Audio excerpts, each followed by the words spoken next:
Good morning, everyone. My name is Ryan Thatcher. My name is Patrick Hall. My name is Peter Wynn. My name is Abdullah. And I'm Meridian Riley, and we're part of Brighton Consulting Group, and we really appreciate you all being here today. So here's a brief overview of what we're going to be talking about, as well as your packet has some of the key figures and graphs. We'll give you a brief introduction of the great things we've learned about OC Tanner during this case competition, as well as the risks, options, the zone of opportunity we've identified, an overall solution that incorporates both the risks and the zone of opportunity, as well as wrapping it up concisely. So next, Patrick will talk about our introduction. Okay, so we had the pleasure of working with you guys on this project. So to kind of start it out, we went and kind of researched your company. We found out you guys were founded in 1927 and kind of pioneered and kind of led the industry in that recognition industry business. You guys serve 150 countries with 19 million users worldwide. You have a 99.9 system uptime percentage, and you're ranked number 61 best company to work for. So when we were examining the case, we kind of came up with three main problems. Considering changing sourcing from China, the development of a definition and design for the China task force, and then identifying the zone of opportunity that currently exists for your guys' company. So now we're going to kind of dive into the risks. So the first step was the risk evaluation process. So we're first going to identify the risk, assess that risk, prioritize it, and then find ways in which to mitigate that risk. So the first step, as I mentioned, was the identification process. We went through, we kind of sat down, examined, and kind of threw together all the risks we kind of identified in the case. So we have weather, political, atmospheric, currency risk, and then the increasing labor costs found in China. So once we kind of identified the main risks, we placed them on a heat map, and we ranked them from rare to highly likely in terms of how likely they're able to occur, and then from trivial to medium in terms of their impact. Now I'm going to turn it over to Abdullah, who's going to talk about the assessment process. So we decided to do 3 types of analysis just to give us a good idea of the situation that we're dealing with here. So tip pistol analysis, Porter's 5 forces, and the value chain analysis. So go ahead and get started with the pistol. So these 6 dimensions will give us a pretty good idea from different perspectives, so it'll help us understand the situation. Let's look at the political side. The political side, we need to look at the China-US relationship, especially concerning what happened recently. President Trump said that China is he said it's the grand champion of price manipulation, and also what happened with the Trans-Pacific Partnership as well. Keeping in mind that we still need this relationship to be maintained because the U.S. needs China and China needs the U.S. And the economic side of things, we need to keep in mind that the Chinese economy is growing, and also we need to keep in mind that labor cost is increasing by approximately 10% per year. Also the currency fluctuation. Moving on to the social aspect of things, there is a miscommunication that happened in your company a couple of years ago, or a while ago, about the flash drive that happened between two different departments. So that's kind of a conflict. But in the positive side, you have really good culture, you have really good ethics. And then moving on to the technology side, product obsolescence. You know technology is really moving and it's a revolution. So like 2 years ago, we had some products that are not in the market today. So it's moving really fast. And then we believe this is a really huge opportunity for system integration, like what happened with the flash drive issue a while ago is a miscommunication between 2 different departments. So the integration will help solving this kind of problems. And then the online presence, we believe this will strengthen your online presence in some sort of way that we'll explain later on in the presentation. And then the environmental aspect of things, we need to consider that you need to consider the shipping, some shipping aspects. I link that to social, your corporate social responsibility, the energy consumption, and also you need to assess and evaluate natural disasters. The last thing is the legal side of things. Counterfeits. We know like China has a really huge counterfeits, which is a problem because this is a huge risk that needs to be assessed well, along with the intellectual property. So, and the last thing is we need to be really careful of the suppliers that we're dealing with. If they have huge deficit rates, we may get sued by some of our customers. So we need to pay attention to that in order to prevent lawsuits kind of risk. Now I'll turn it to Meridian. She will be talking about the Porter's Five Forces? To analyze the Porter's Five Forces, we established the industry as the recognition and appreciation industry. To start, we discussed the bargaining power of suppliers, which is relatively low. Most of the products that OC Tanner sells to their customers for appreciation are manufactured by multiple different organizations. So these suppliers must work with us on price in order to not be changed or reevaluated. Next is the threat of substitutes. For the level of customer service and specialization of this product, it is very difficult for customers to substitute. Next is the bargaining power of buyers. The buyers have a really high bargaining power because they have the potential to go outside of the market, outside of OC Tanner, and potentially pursue their own recognition methods or omit it entirely because of perceived high cost of recognition. Next is the threat of new entrants. This is relatively high because we analyzed one of your competitors, Merit's, who recently entered this industry in 2010, but is already considered a large competitor. This directly leads into the large industry rivalries. We analyzed 3 top competitors of Casco, Merit's, and Eden, all 3 of which provide the same services. And with this, we need to make sure OC Tanner establishes core competencies outside of this area that's already established. Next, I'll discuss the value chain. First, with the value chain, as it relates to inbound logistics, the outsourcing of the products to China in such a low-cost market creates a lot of supply chain complexity. Next, with the operations, this kind of mitigates some of that risk with that complexity because it allows you to, by outsourcing, it allows you to focus on your core competencies of customer appreciation. Next, with the outbound logistics portion, the great number of products that are offered by OC Tanner adds again to that supply chain complexity. This is somewhat mitigated by the fact that most of these products are relatively small and can be handled by third-party shippers such as UPS or FedEx. With the marketing and sales component, this is a very specialized industry and the customer experience is very specific to each customer. This means that with this, the services that are provided to the customers must also be very specific. The customer relationship management software that is currently used could be expanded and potentially grow the ability for OC Tanner to predict the upcoming events of suppliers. Next, Ryan will discuss how we prioritize our risks. So next we have our risks. We identified the top 4 risks that we thought were the highest priority. So first, intellectual property. As discussed before, there is a very high counterfeit market in China, and lots of products are counterfeit. And that's going to be a very big issue for us. And next would be the political risk. So both considering the United States political atmosphere at the moment and also China's and the relationship between both, we believe that this is going to be one of the higher risks in our analysis. This is then followed by the currency risk. China has been called out for setting an artificially low price to make their exports look better. This is going to affect both OC Tanner and our customers. And so this is why we wanted to mention this risk. And then finally, as the Chinese economy is growing, the workers are asking for higher labor costs. And with that, it's going to add costs to both you guys at OC Tanner, but also for the customers. Moving on to our mitigation of these risks, we're going to develop a contingency plan. Our contingency plan is going to be finding 4 countries to source the 4 different aspects of OC Tanner's in-house products.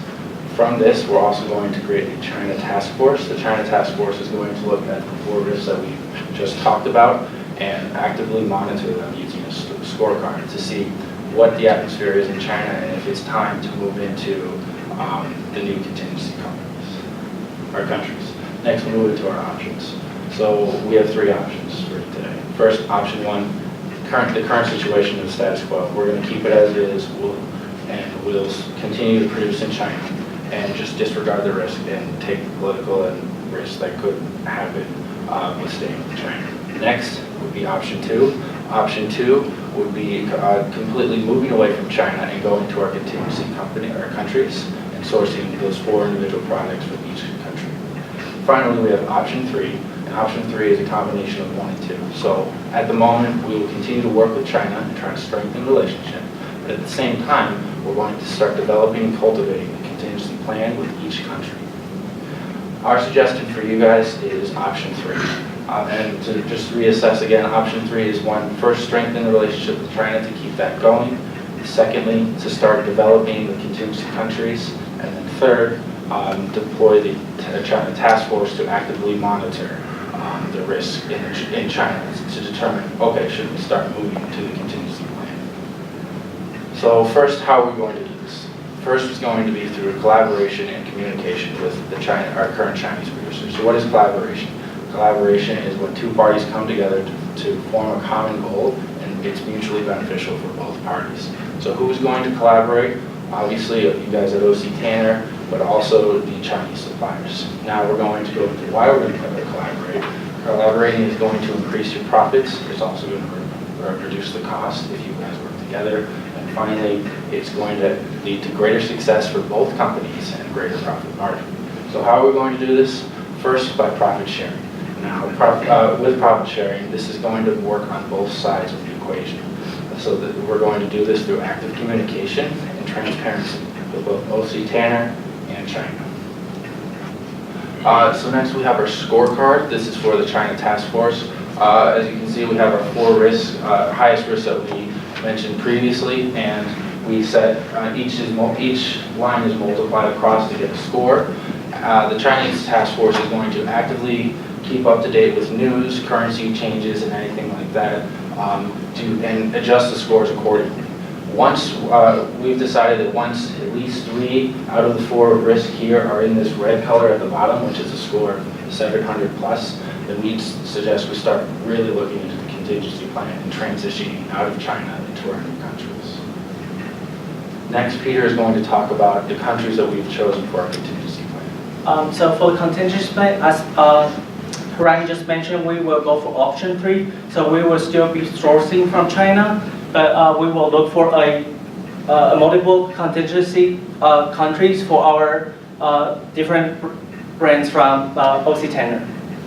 So we have Indonesia for our Naboo diningware, and Russia for the Epic watches, and Taiwan for the Volio electronic goods, and Vietnam for the Tobii outdoor equipment.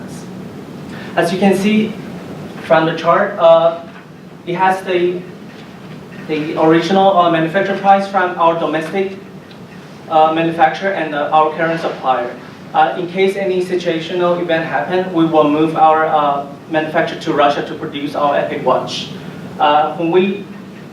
The reason we pick Russia is Russia also provides good quality watches with a better price among other European countries. And with a better quality, we also get to lower our quality control cost. And for the Volio electronic goods, we have Taiwan to produce our earbuds and the power bank. Taiwan is known as one of the best specialized in the electronic goods. So with a slightly higher cost in production, we can also get to lower our quality control cost. And now, Marie, please refer to your package for more information about the Naboo brand and the Tobii brand. And now Meridian will talk about the zone of opportunity. As we were trying to define the zone of opportunity for OC Tanner, we came up with a brief mission statement here. To further develop the existing brands to facilitate the creation of a competitive advantage for OC Tanner in the industry. So with this, we really think that you need to expand the distribution of your 4 current brands by perhaps establishing an e-commerce market and then potentially retail later, which we discussed at the end of the presentation in the form of a proposal. You might be wondering, why would you step outside of your comfort zone and step outside of your core competency? But the truth is, why not? You have these 3 major components of your business that lend yourself to really doing well in the retail industry.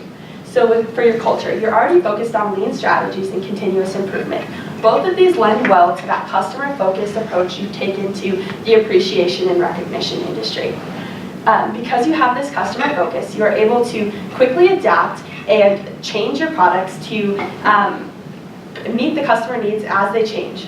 Next, with your supply chain competencies, you already have experience managing these low-cost suppliers in other countries like China. This lends you to have the potential to expand these relationships, and already you have some information on how to go about this. Next is you can reduce inventory costs.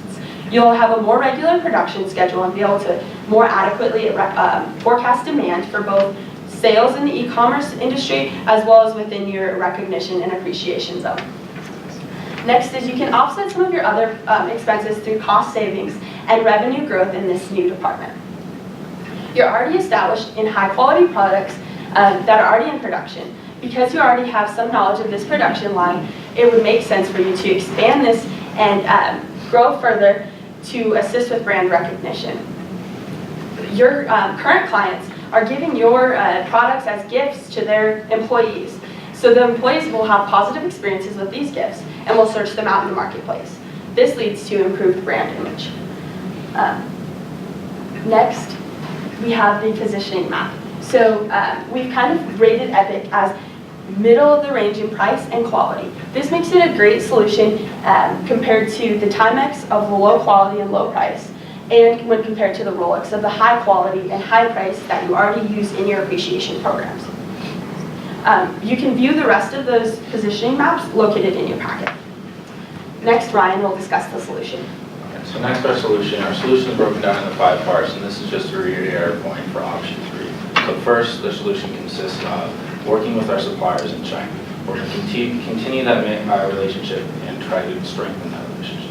This will then be followed at the same time by our contingency plan using those 4 contingency companies.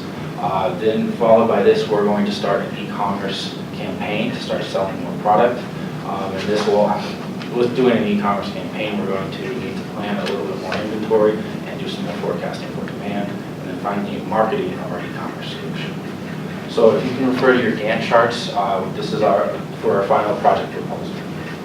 So this is our Kaizen project, something that OC Tanner likes to do, and each project lasts 6 months. And we have 2 phases, so this is a year project.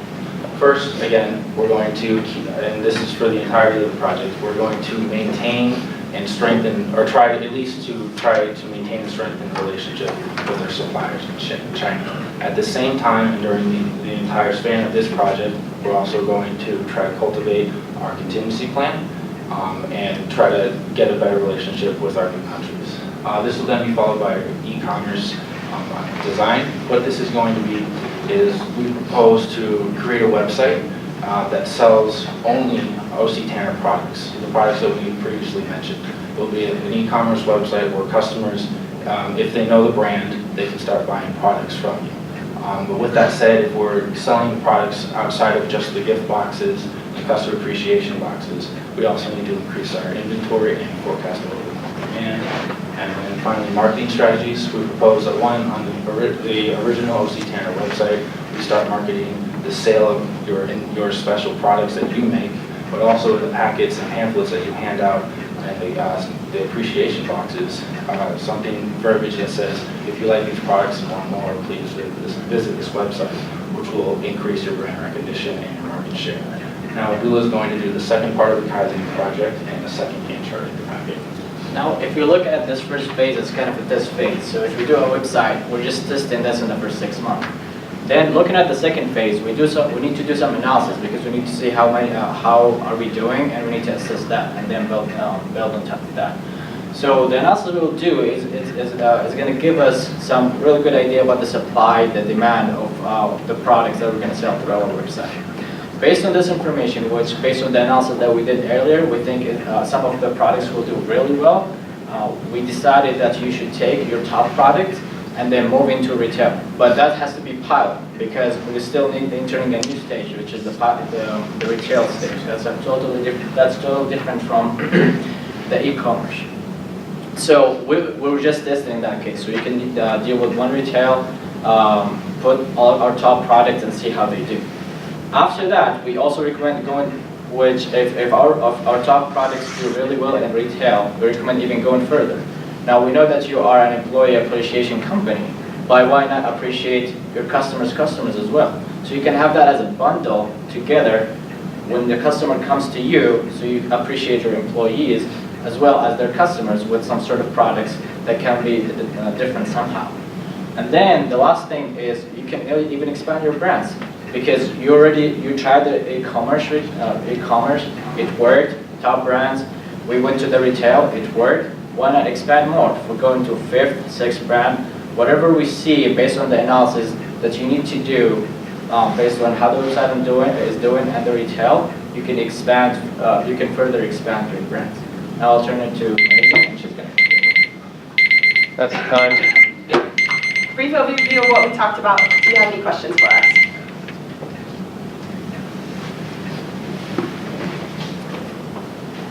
I have one. It arguably would take a lot of time, energy, risks, and so forth working with China. How do you multiply that twice or 3 or 4 times if you're going into multiple countries? You're going to do that in China and now look at option 3 and doing Taiwan and Bangladesh and wherever else. I forgot, Vietnam. How do you multiply that? So we're looking at more of like a China +1 in progress model. Not so much we're going to start going there, start producing from those countries quite yet. We need to go in, kind of set up a plan, make sure those countries can handle what we're asking them to do. We just don't believe the infrastructure is there in some of those countries right now. So it's like a work in progress. Not so much we're going to go there, start our contingency plan, start producing there right away. It's just kind of more like a backup plan just in case something happens. If we reach any of those points on our scorecard, we know we have a supplier there that within a little bit of time would be able to handle our demand. We're not starting to produce right away. We're not going right to Indonesia and saying, hey, we need products tomorrow. We're going to take our time and understand the environment so we can kind of develop and understand some of those hidden costs. So that this is a slow progress instead of we're starting tomorrow.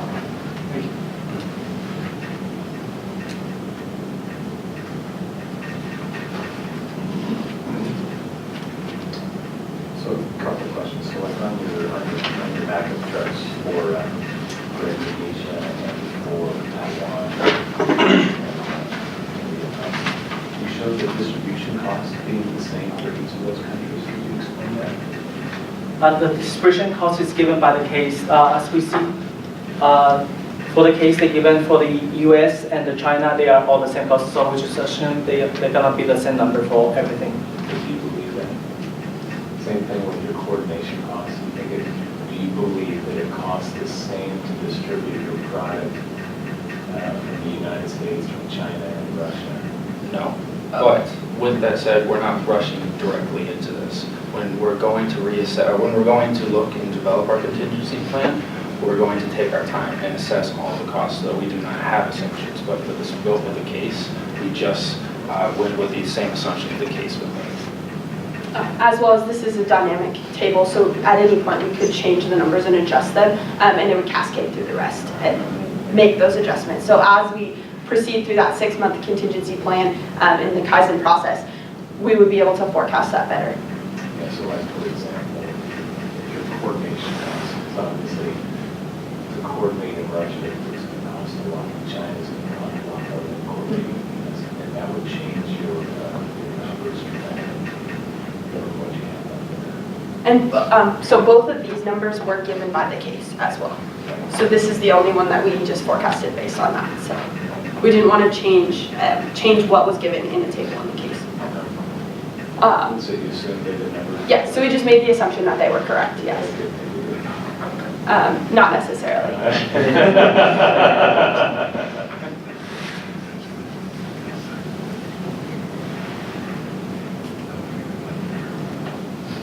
Any other questions? Was there one, and I could have been taking those, was there one of the brands, the MBU or the Volio or Toki, that you were going to do first? Did you see one was more profitable that you would kind of launch into first? You're going to start at e-commerce, is it going to be for all of these or one of them? Or? We had the plan to launch it for all of them at the same time. And by starting with that e-commerce, we decided that the cost would be significantly lower because you're not doing a lot of that market research that would be required, or the retail pilot programs. Ryan, you looked into the website cost. Website cost would be very minimal. I personally built a few websites within the last few months. The initial cost, just for hosting, buying the domain, and setting up an SSL certificate, so basically, so the website can accept credit cards, and if we did hosting for a 3-year spin-in period, it would cost around $350. Yeah, so it's very cheap. It's just building a website. A lot of website companies are very expensive, but again, an intern and That's what I've been doing the last few months. Built a website at $10 an hour, it makes it pretty cheap. Also back to your question, because you asked about all the products, we decided to launch all of them in the website because it's just the website, and we will have a lot of inventory. Some of the inventory is staying for 3 months, so that the website is kind of a good way to get rid of all this excess inventory. And then when we decided to move to the retail phase, that's when we decided to take just the top products and move it to retail and test it. And that'll be the top products off the website. So we're going to launch all the products, and if only the watches sell, then we know, okay, we're going to do our pilot example of just watches, and that's how we're going to build the OC Tanner brand. Were you going to keep any source domestically? No, so we did not look at completely sourcing domestically for anything. We think that there are more strategic advantages to outsourcing overseas due to the ability then you can focus on your core competencies in the US, as well as keeping that cost low, which I feel like with the positioning maps located in your package is important to most of the customers. As you kind of point out for watches, I mean, as you can see, China is at $78 to produce, and Russia's a little bit higher at $94. Looking over at the US, that's an exponential price increase, which is going to affect both OC Tanner and its customers. So that's why we decided to keep it off American shores. So I'm actually curious why it is that you haven't recommended that we stay in Canada or in China for everything but the Topi brand, since there's significant savings that could be. It's really that infrastructure, just our concern with the infrastructure already set up there. We're not sure quite yet if it can handle that. So that's why we are wanting to set up this contingency plan in progress, so we can kind of evaluate and make sure that infrastructure that is already set up will be able to handle what we have, and that's why it's in progress. Like if we realize it's a significant drop in the cost, then we can move and begin phasing out China and slowly move into the country, not overwhelm them, and then be able to better prepare ourselves for what they have to offer. Kind of off of that, it's just around the idea that we're not just jumping into it. We're not just going to throw millions of dollars at a new project and then 3 months down the line realize this isn't profitable. We've already committed to this, but this isn't profitable. That's why we want to take the slow approach and really understand the countries that we're going into before we jump into the situation. Go off of that, have you thought of how long it's going to take to transition from a country to a different country? So if things go bad in China tomorrow, and you're not set up in Russia, how's that going to? It's going to be a bit of a longer process, we understand that, but we're hoping if we set up like an idea of how we're going to go about things, find a supplier who will be able to handle it, kind of get the rough outline, we'll be able to cut off some of the preparation time and some of that time invested in finding the supplier and everything like that, so we can get there and start producing. As well as we discussed in the pestle analysis, China needs the US and the US needs China. So in the close future, we think the risk of that happening, tomorrow is relatively low, and that we will have time to progress through some of this analysis first. But off of that, we do agree things will change. We don't know exactly how, where, and why, but we know things will change. So that's why we're starting the contingency plan day one of this project and slowly moving. If something happens and we need to get out of China now, that's going to have an exponential cost. So that's OC Tanner and its customers, because we're going to have to transition directly out of China into our respective contingency companies, our countries.